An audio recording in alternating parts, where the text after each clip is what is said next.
Hello and welcome to ELT Under the Covers Teaching Techniques, where we expose you to a new technique for you to utilize in your class. Today we are looking at Dictogloss. Let's get glossing. I'm Neil of Team Teacher. Hello everybody, it's Professor Rich. Okay, Rich, this clip is from the Practice of English Language Teaching from Jeremy Harmer. Hammer time. Stop. Hammer time. Dictogloss. Can you give me and our general audience a quick overview of what Dictogloss is, what you kind of expect to see from there? Right, so Dictogloss is pens down, just listening. Do you say pants down? There's many dirty jokes that you can make about Dictogloss, but we'll get to those at the end of the video. Okay. So it's pens down, just listening, and the teacher will tell a short story or read a short passage, normally 2 or 3 times. And the students just listen and try to remember it. So it won't be too long, because obviously remembering something, if it's long, it's super difficult, right? Probably no longer than a minute, maybe like 30 seconds, 40 seconds. Could be longer. But okay, something like that. Then, after the teacher's done that, after they've told this story or read this paragraph 2 or 3 times, then the students will work in pairs, writing in order to reconstruct what they heard. So they try to write down what they heard. And normally I say something like, don't worry if you can't remember the exact words or if you miss something, just try to do what you can. And then after they've done that, give them 10, 15 minutes to do that. Then you can nominate a few students to read theirs out, notice the differences, give them a copy of the original, notice the differences again between the original and theirs. And there's all kinds of bits and bobs that you can do to make it more difficult or easier or work with it or whatever. It's a fantastic activity. It's probably one of my favorites. Dictogloss. Wonderful, thank you. I think as I always say, everyone could always do with a good Dictogloss. We need that fine finish, right? So I think let's have a look at this in action. Look at that man, majestic. Unit 48. Forgot there were so many I'm now going units to read you a story, and this is a story about my holidays as a child. Okay, so I just want you to listen. Nothing else. Right. When I was a child, we used to go to Spain every year by car. We'd take the ferry to France and we'd drive from France to Spain. In Spain, we'd spend most of our time on the beach. Got that? Yeah? Okay. I'm going to read it again, and this time, just write some notes to help you remember the story, okay? So have you all got your pens at the ready? Good. Right. Okay, lovely. Ready? When I was a child, we used to go to Spain every year by car. We'd take the ferry to France and we'd drive from France to Spain. In Spain, we'd spend most of our time on the beach. Okay. So just writing notes, can't possibly write all of it. No time, yeah? Okay, so now you have some words and also your partner will have some words. So together, I'd like you to rewrite the story, okay? So you two together, we'll have you two together. Maybe we could have you three together. Okay.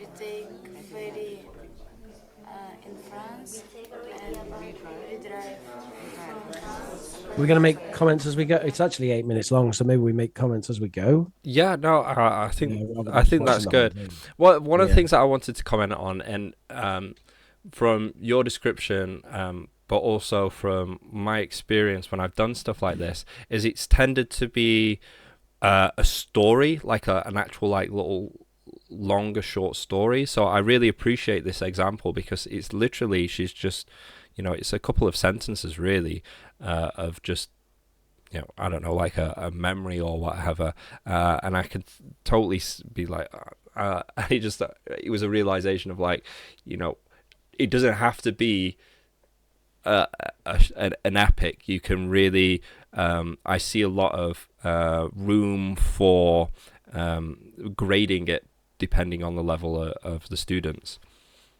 Yeah, definitely. And I think there's advantages and disadvantages to doing that as well. Like, I think there's a lot to be said for having a shorter one. There's also something to be said for having a longer one. I think there's different things you can do because, it's all about what's noticed, what details are picked up, and the language that the students use when they're reformulating it in their own way.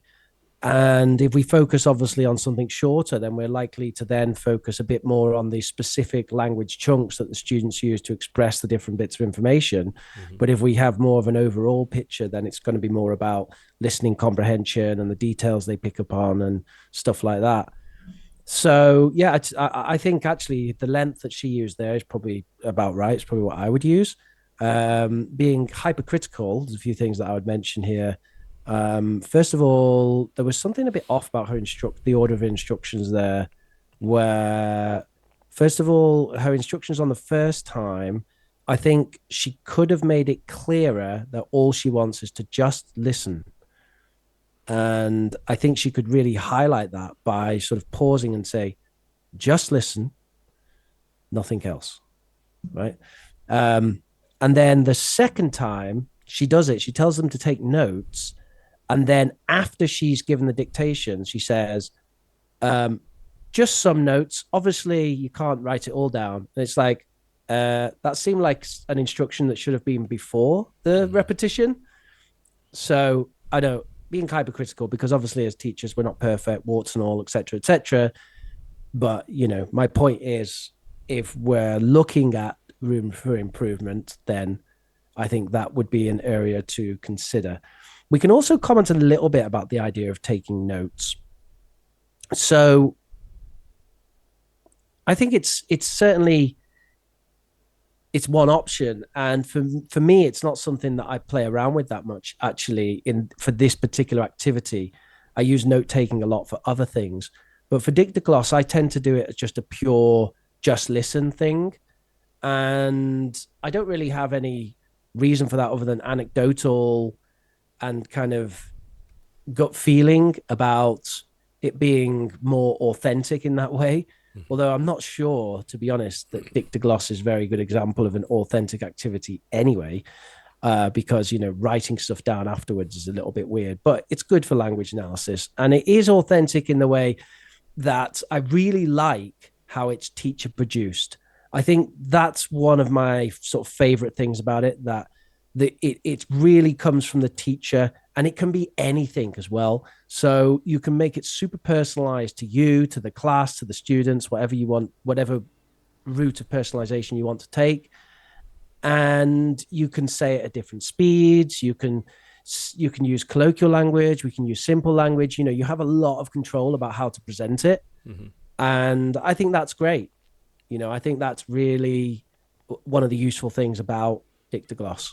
Yeah, I can, to give a counterpoint to that, I could also see people saying that it's too teacher facilitated, but I kind of, even when I say that, I think, well, it's a good representation of teacher facilitation, because depending on the teacher, I would have thought that the Dictogloss would be personalized to the students in the situation, not just kind of like whatever came to mind. But yeah, I want to add on to that from watching this, what I really appreciate is the analysis side of it, the the actually getting students to focus on the the grammar and the syntax and the vocabulary and how it all kind of comes together, and trying to solve that, and doing it also collaboratively what the fuck in collaboration with their peers. I see I've got a whole list of boxes being ticked for that. The thing with the note taking, I kind of echo, because I actually think note taking is a skill in and of itself, and sometimes if you're asking to do that and you've not taken into account, like if students are accustomed to note taking or have had any sort of background in it at all, it can catch you off guard, because then you find yourself having to kind of like do a little mini lesson on how to take notes. So I think that would be something that I would caution teachers listening and watching to be aware of, just to kind of make sure that your students actually know how to take notes, or at least know what to be taking note of in regards to this particular dictation. Do you want them to focus on specific key words or whatever? Otherwise it can kind of feel overwhelming. I feel like what words am I supposed to be writing down? Or is that a the or an a or an an? I'm like, you're missing the whole point if you're trying to do that. So I think it's always worthwhile going into the different note-taking techniques and being able to tell your students what type of note-taking you want them to do in any particular circumstance. Yeah. Like, for example, I pretty much always at some point teach Cornell note-taking, but I wouldn't use Cornell note-taking for a Dictogloss. Cornell note-taking is more for an extensive active listening where you're focusing on content. Whereas here, this kind of note-taking is going to be more scribbling things down. I think it's what we might call linear note-taking or outlining. Mm-hmm. But I do agree with you that students need to be taught on it, because people don't know how to take notes. Yeah. And to be honest, neither did I before I was a teacher and I was teaching it. Yeah. I'd even hold up my hands and be like, I do take notes, university, but nothing to the level of like what Rich does in specific circumstances, doing this and that. Should we carry on and see how this progresses? Okay, so writing it down, writing the story. How did it start? Cross France to Spain. She's like, this guy's an idiot. Yeah. Maybe I was wrong. That's wrong. Right, that's lovely. What we're going to do is we're going to try and write the story, recreate the story, and put it on the board. Okay, so we can all see. So together, hopefully we'll get this. It's so funny, isn't it? How as teachers, we just pick up all these like teaching mannerisms, and we all do like a version of it. There's kind of like step forward. You see when she's like step forward and like roll her hands like that, and then she come back and do this. Like, I do that as well, and I feel like loads of teachers do it because we watch these training videos and kind of pick it up. And especially when we're observed as well, we kind of do it. And now we're gonna do this. Let's look at the board. We just go into that it's kind of so unnatural, but in the same way, it's produced naturally. I feel like there's a certain a need for it, and you know what, I think teachers should embrace it rather than trying to do this whole like rolling her arms forward or something like that. She's trying to get their attention, literally, like mime a lasso, throw it out there, bring people in, do some fishing, lean into it. Yeah, I'm joking, stroke quasi joking. I mean, I know, I get it though. I think when it comes to instructor mode, I mean, having little quirks and stuff, it's fine. Yeah. But I think, this teacher as well, if she watched herself, she'd probably be like, oh, here I am doing the super TEFL body language, Yeah, or the rich thrust. That's what we do. It's funny, I did get comments on that for an observation one time. It wasn't so much the thrust. That'd be quite funny if it was. It was doing pronunciation. That was a drill. Dictogloss. And that would be exactly, and it'd be hilarious, wouldn't it, if you were doing a pronunciation drill and you just did a thrust Instead of doing the claps or the clicks or taps or whatever, you just thrust at every syllable or something. Yeah, like what's his name? That Rick Mail character, Sergeant Lockhart or whatever his name was. Lord Flasher. Okay, yeah, exactly. Okay, and now everyone, I'm gonna go to the park.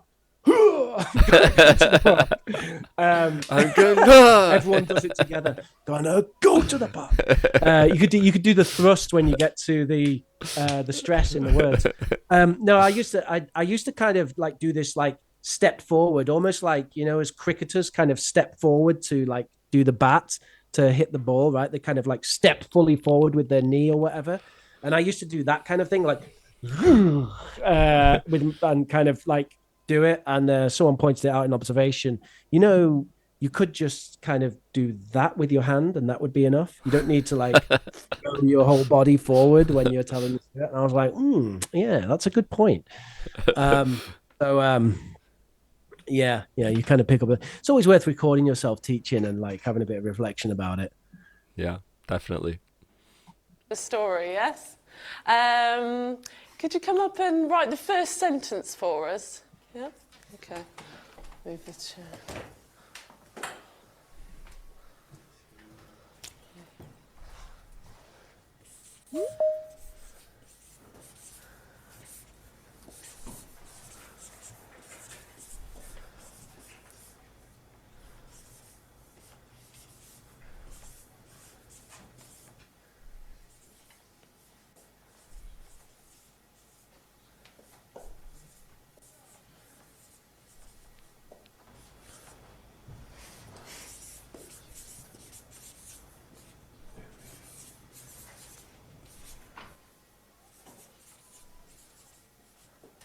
Okay, well done. What do we think? Does everyone agree? Do you have anything different? Does it look good? Excellent, well done. Do you want to come up and write just the next bit for us? Just right up to as much as you can remember, yeah?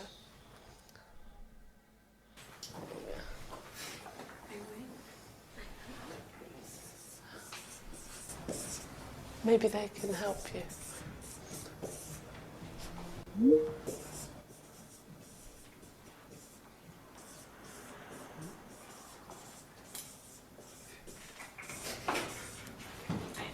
Okay. Any changes?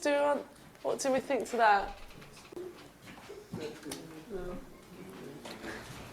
Have anything different? Do we think it's when go to Spain on the beach? We. Okay, so we'll change this to we. Maybe the same as this, yeah? We'd spend a lot of time. Do you want to come and write it out? Come on. A lot of time on the beach. Okay, yeah, that's good. So, let's see.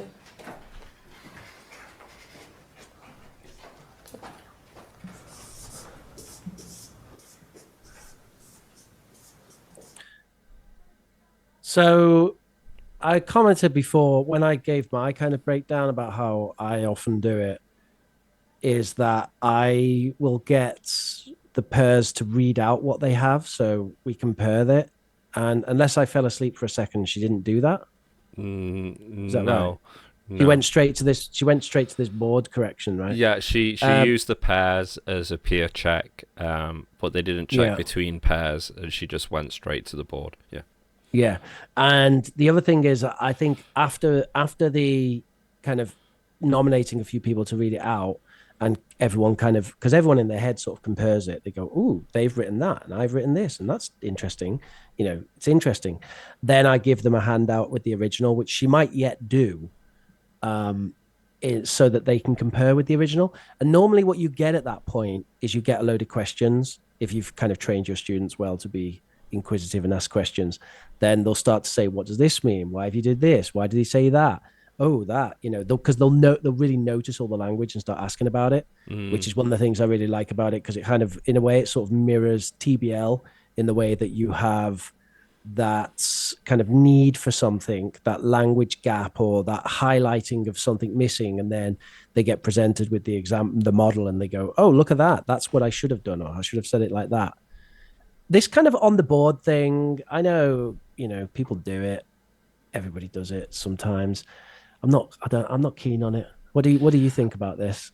It's time consuming, and it's adding like a throttle onto the class for me. I'm like, I can see why it would be a step in a general training video or something like that. I do like your method better, as it kind of gets to the point of what you're trying to get at, is to look at and analyze the actual language that there was mistakes with, not just to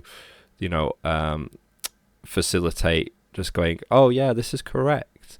It's to really get into the nitty gritty. So by doing it the way that you did, where you just have them speak and others listen and say, oh, if they've got anything different, then you can just basically grab together all those errors, and at that point you can have more of a discussion, talk about with the students those errors, why they often came up, and then maybe go from there to, if you're familiar with the students, probably a little bit of anticipation, or just generally a good understanding that these students at this level will have these issues, and have something prepared to kind of go into more exercises that would help with either raising their awareness of that particular issue with that language point, or to practice correcting that language point in another sort of activity or something like that.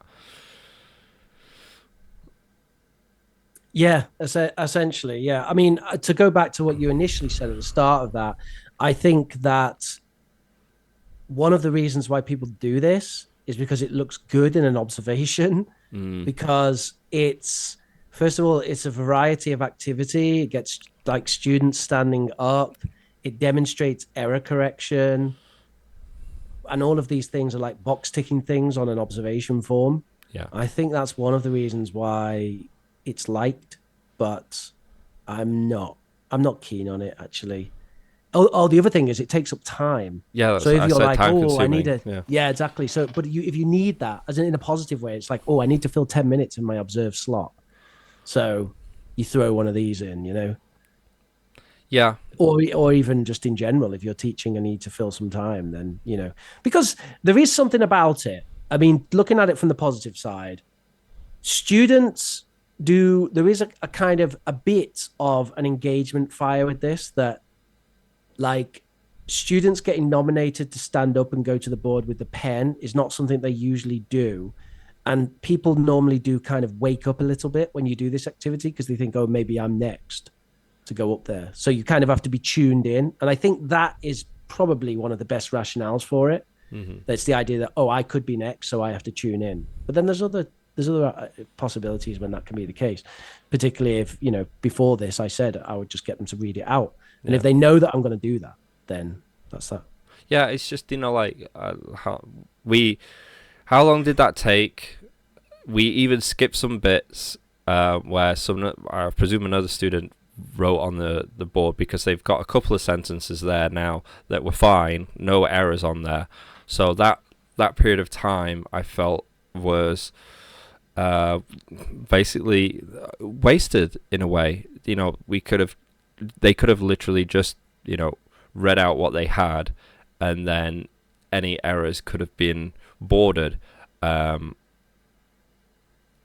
or talked about in that instance. I don't know. Yeah, it depends on if you're wanting to get everything down on the board and then go over the errors, or you wanted to do it point by point. Yeah. Yeah, I mean, that's true. You know, though, whenever I try to, I mean, this is a different, we'll go into we'll open a can of worms with this, but error correction itself is a can of worms as well. And there's always a question of how comprehensively to do it.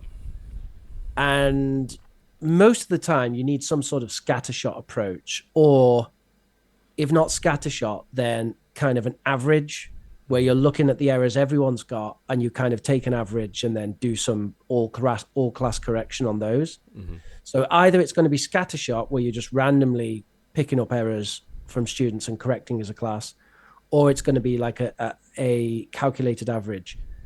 The other way is comprehensive, and obviously, you know, what's the problem with that? Well, it's massively time consuming.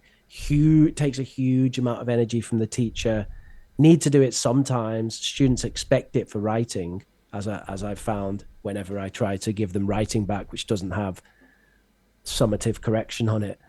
Mm-hmm. Students expect massive amounts of comprehensive correction for writing, but there's also the point that a lot of the time it's not particularly useful to spend your time just on that kind of 1-2 error correction, like not this, not this, because it doesn't stick. It doesn't have the engagement.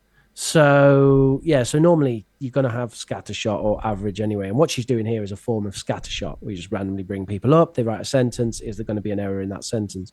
Ticks the box of error correction. I'm not keen on it.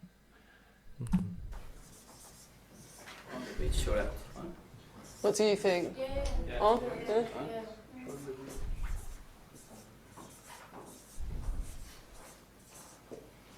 Right, okay, so let's see if we were right, yeah? So I'm going to give you my story, okay? So just check that we can have it correct, yeah? Okay. Let's have a look.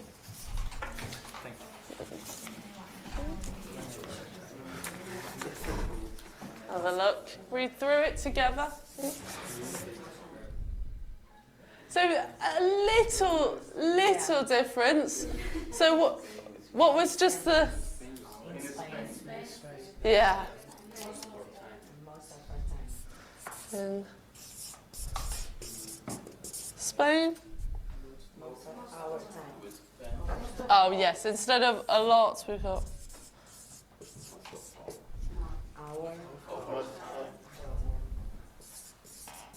Yeah. So we got, we'd spend most of our time on the beach. But can we say we'd spend a lot of time? Yeah. So it's good, is it? Yeah. Okay, excellent. And which verbs do we use to talk about our past habits? What is telling me it happened? Okay, so we've got, let's do it in different. Anything else? Is there? Was? So it happened.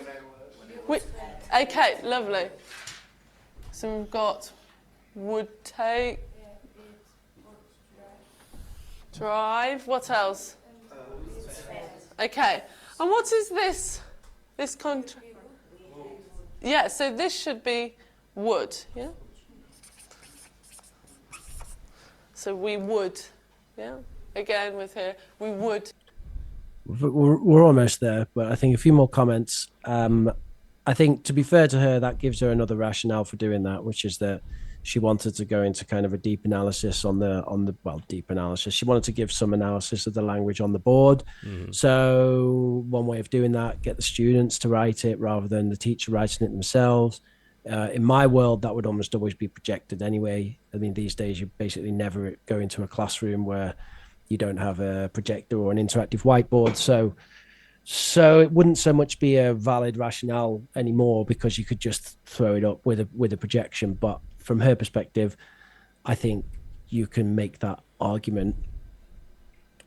And the other thing I've noticed is that actually there's very few differences between what the students have produced and what she has, which to me makes me think I would want it to be a little bit. I mean, when I do Dictogloss, there tends to be a lot more differences than that. Mm-hmm. And I quite like that, actually. because then they start to learn like real phrases and stuff. What we've got with hers is they're basically like exact synonyms, but, when I'm doing it, you'll get like students saying, they'll think that I said a sentence a completely different way. It has the same meaning, but their version will be like, then he went to the shops and returned the item.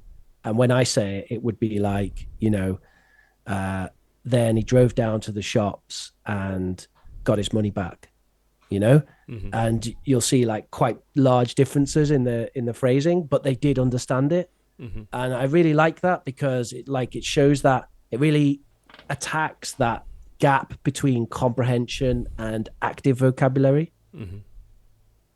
Yeah, I feel like with this one,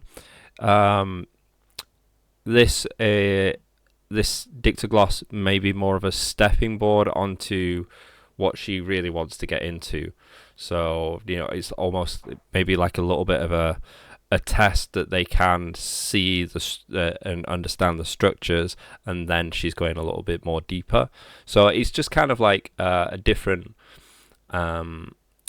illustration of use for Dictogloss, like the way that you use it compared to the way that she's using it. It's obviously very flexible, got a lot of utility, but you just got to be cognitively aware that of why you are using this technique. And I think that's a really important point in general. Is you get a lot of teachers that go, oh, a Dictogloss, I'm going to throw a Dictogloss into the class, it sounds fun. And really it's just should be, this is my language point, what kind of technique, what activity would support that best? I know a Dictogloss. I think there's a difference between that, and that comes with experience and training and being really focused on teaching a language point and trying to get the communication across, rather than going, what could I do to impress or cover some minutes, or do something that will tick a few boxes on a observation. Yeah. For sure. I think when you just view a technique as a technique, yeah. But also, just to open that up a little bit, I think as teachers, sometimes that's the only way that we actually get into an activity, is that we do a technique for a technique's sake. Yeah, for technique's sake. And then like 5 years later, we're like, hey, this activity is actually really great because of all these cool reasons. But like when you first do it, you just do it like, oh yeah, that works in class, And yeah, it's kind of like when we're talking about all the methodologies, and we're like, oh, silent way sounds fun to use that, and then you're like, and then a while later, when you've kind of a bit more experienced, and you're like, you know what would be a really great method to go over this particular language would be the silent way, because of da da da da.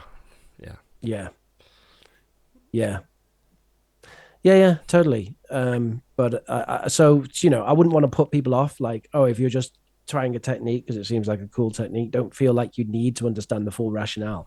I mean, that's why people take diploma courses, right? Because that's when you really dive into the rationale of everything you do. A lot of people comment that actually, that when they do a teacher training course, what they learn more than anything is they learn the reasons why they're doing the things that they do. So, and that can give you a deeper understanding of it, gives you more confidence in adapting it, changing it, arguing your case when management's on you saying you should do this and you're like, no, which is incredibly helpful because management quite often does things like that, academic management. Everyone thinks that they know best, but if you're a competent teacher with lots of experience and the ability to defend the way that you teach, then that can be very helpful. So obviously there's a lot of reasons to get into rationale and to understand it, but also most teachers are not going to understand rationale when they first go into trying something. You just give it a go, don't you? I mean, I remember I used to do board rush quite a lot. It's like, why do you do board rush? I don't know, gets them out their seats.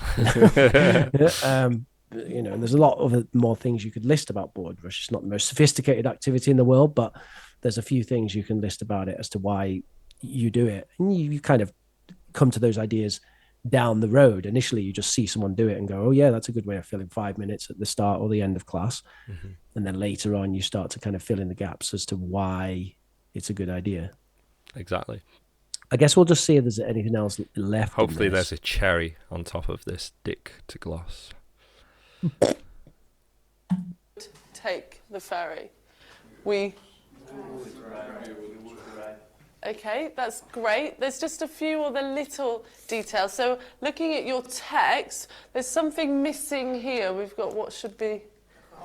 Yeah, good. And what else is different? So we've got the comma, and if we look at a full stop, where is... Yeah, we've got that here, yeah. But what about Spain? Say it again.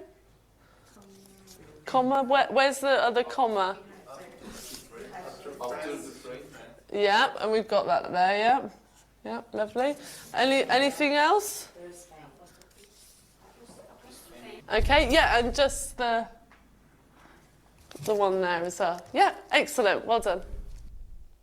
So one thing I would add on to that, that I would do, thinking about it, is if they're doing that all on the board and they're doing the language analysis, one thing that was glaringly omitted is anything to do with kind of like pronunciation. You've got all this text on the board. She's going through punctuation. She's doing the corrections. She's doing this short story format. It would be a really great opportunity for them to kind of like practice pronunciation where they've got a text here that they could do it in pairs, read each other this little story, get the inflection right, what words are you trying to hit, that sort of thing, maybe come up with follow the same format, come up with their own little story, but then before that do a bit of practice, because where the pronunciation we often gets focused on is like individual words. And when I see a whole bunch of text on the board that's cohesive, I think, wow, this is going to be a great opportunity to just kind of like practice, the pronunciation within longer format sentences.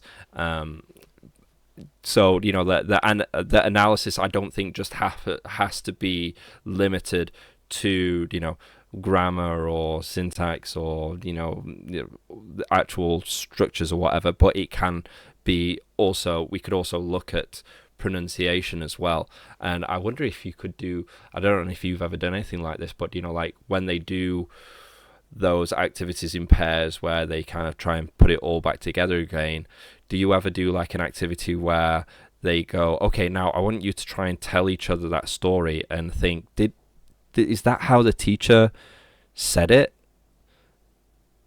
And how did she say it? How are we saying it different? And then kind of like focus on that. Is that ever anything you've ever done? Yeah, I think that is something you can do. And I think one of the reasons why this particular class didn't kind of lend to that is because the difficulty wasn't sufficient for it to highlight phrasal differences. So although we could have then gone into kind of how do you say it and how would I say it and stuff, but the thing is that it indicates that they are hearing what you're saying pretty much exactly as you're saying it. Mm-hmm. So we don't have the possibility of highlighting kind of of pointing out new ways of saying stuff, which is, it's the awareness stage of pronunciation, isn't it? First, you need to be aware of it. Mm-hmm. So if we amped it up a bit and we got to, something like, tomorrow I'm going to go to the park with my friends, and they all write something like, tomorrow I will go park with my friends, right? Mm-hmm. Then you've got the idea of, oh no, I actually said I'm going to go, and maybe you've done the correction on that and put the words on the board and they're like, oh, I'm going to go. And that's why I didn't hear it, because I expected you to say, I am going to, or something. And then you can kind of go into that for sure. So yeah, it's true. Is that what I normally do? Let me have a think about that. Um, I think it depends on because normally with the Dictogloss, I'll have a communicative activity following up, and it depends on whether the target language or the language differences which get highlighted are sort of useful phrases for that upcoming communicative activity. And if they are, then I think definitely some pronunciation work, pronunciation drills on it would come out, because I do think that pronunciation drills seem to work well when there is an opportunity to actually say the stuff, sort of afterwards. Hmm. Whereas if you just do a pronunciation drill and then don't do anything with it, then that's not mega helpful. Yeah, I mean the drill is there for you to practice before the the production, the using of it, just to kind of iron everything out. So with the Dictogloss, you touched on it just there. What would you be using that to?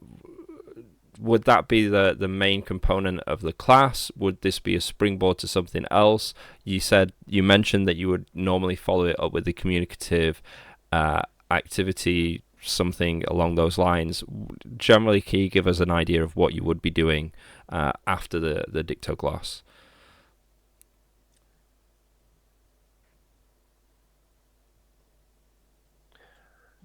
Let me try and think of one that, because I'm currently teaching online with the pre-sessional, I don't tend to do Dictogloss. Hmm. And I'm not saying that it won't work, but I feel like there's a lot of ways it could go horribly wrong online. I think you'd have to have the students quite well trained. I mean, it needs to be physical pen and paper. And I think it helps if the students are sat next to each other. So when they can reconstruct, they can do it like that. Hmm. So it's been a couple of months since I've been teaching in person and doing this stuff.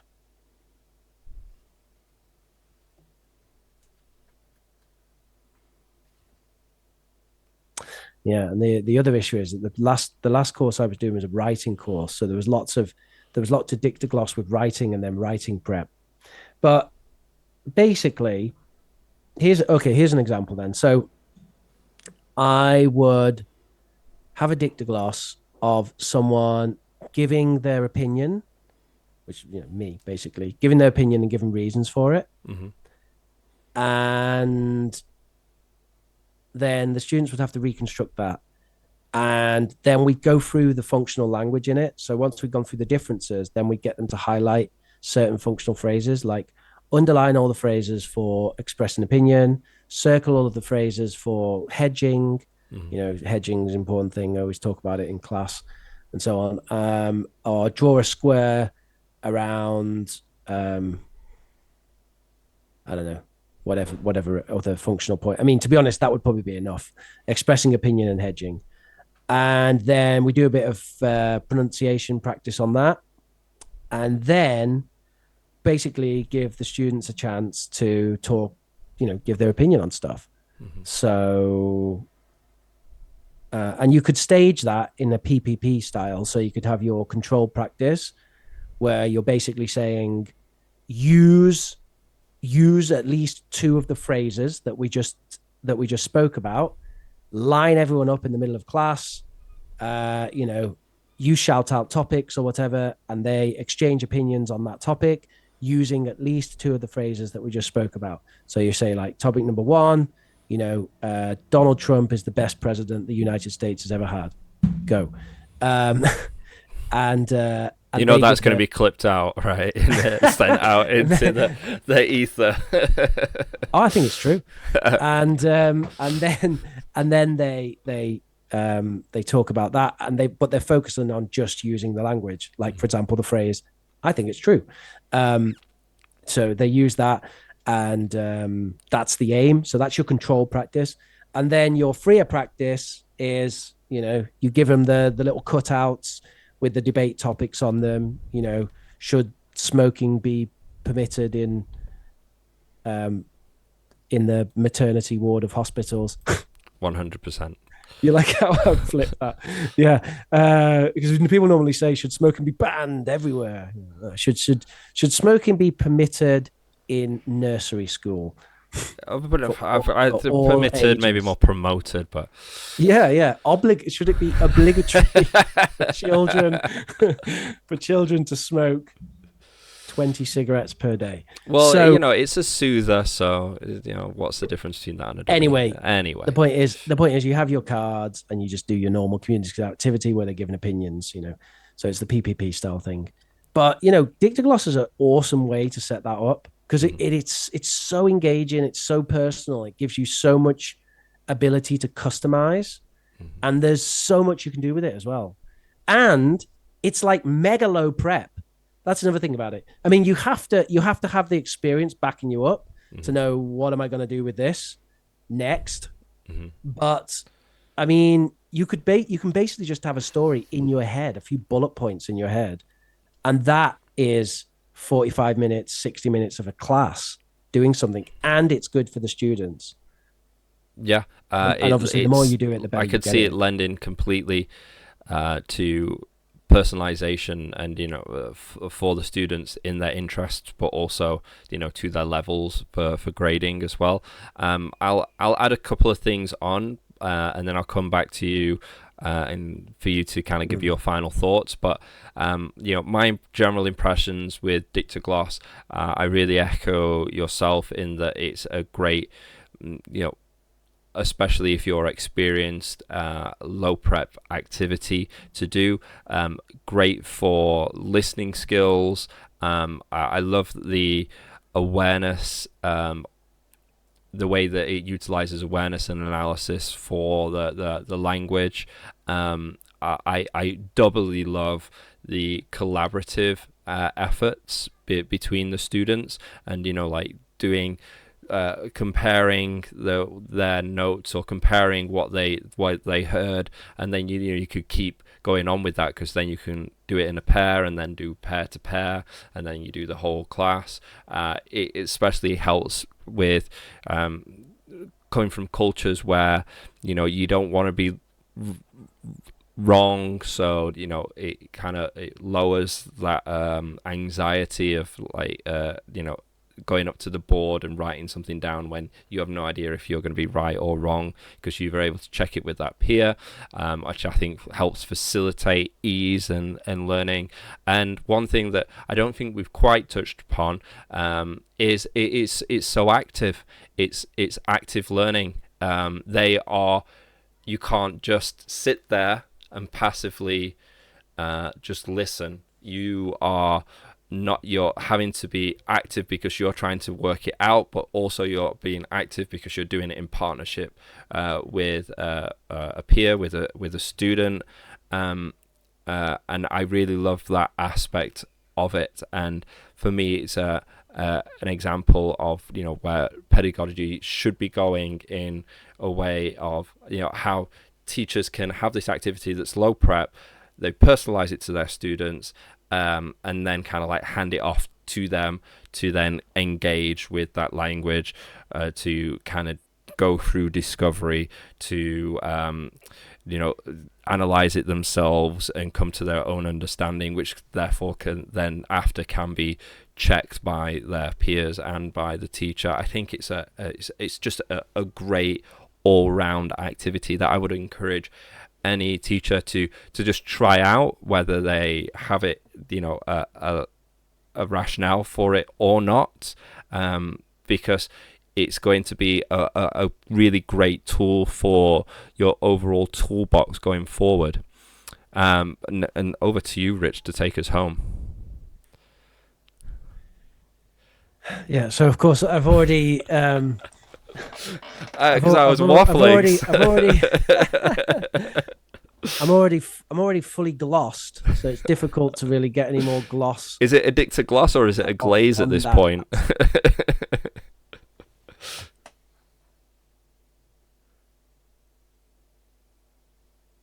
Uh-oh. There's been an interruption here, or might I say an eruption of gloss. Let's see if we can get him back.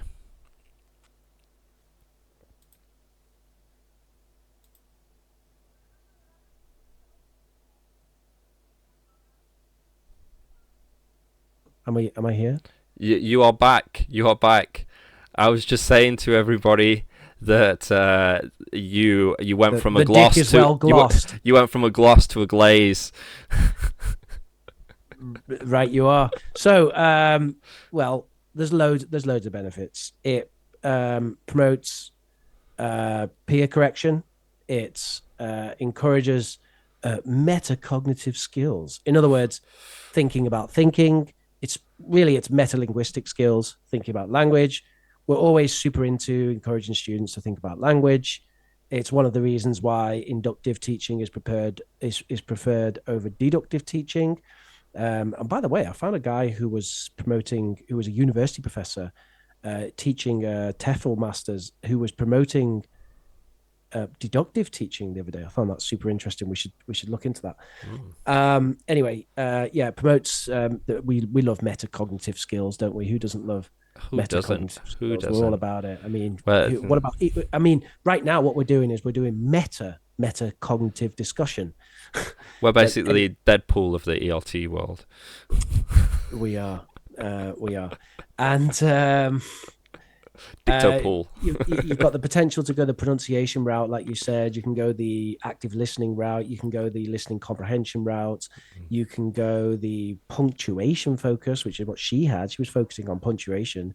Personally, I don't, I wouldn't normally do that with Dictogloss, but you absolutely could start talking about commas and full stops and capital letters and all the rest of it.